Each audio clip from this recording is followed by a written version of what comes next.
Someone's after me! Come on in, I guess.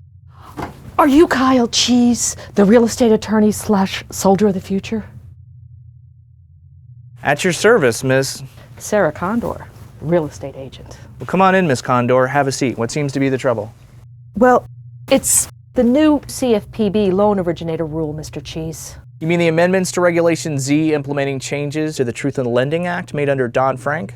Yes. What do you know about it? Well, for starters, it's big. Now, the combined final rule with official interpretations is 436 pages long. It implements requirements and restrictions imposed by the Dodd-Frank Act concerning loan originator compensation, qualifications of and registration or licensing of loan originators, compliance procedures for depository institutions, mandatory arbitration, and the financing of single premium credit insurance. Yikes! No wonder my clients are freaking out. They're afraid to do any seller financing or third-party lending because they think they'll never be able to comply with the new rule. And they've heard the fines for non-compliance are enormous.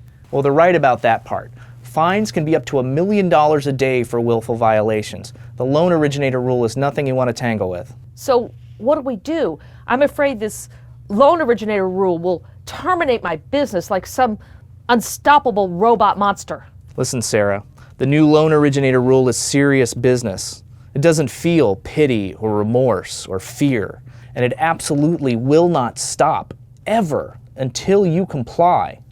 But there are a few things you can do to keep it from changing your future too much. Like what? Some kind of shortcut? Well, there aren't any shortcuts for loan originators, but there are exclusions. For example, sellers of 1 to 4 unit residential property that they own but did not build, who are natural persons and don't engage in high-cost loans, and finance only one property in a 12-month period, are excluded from the rule if the loan has no negative amortization and has a fixed rate or an adjustable rate that resets after 5 or more years, subject to reasonable annual and lifetime limits. That helps some, but what about my seller financiers that sell more than one property in 12 months? Well, sellers who meet the same criteria, who are any type of entity, can finance up to 3 properties in any 12-month period if the loan is fully amortizing with the same restrictions on interest rates and be excluded from the loan originator rules. Here's a flowchart that spells it all out.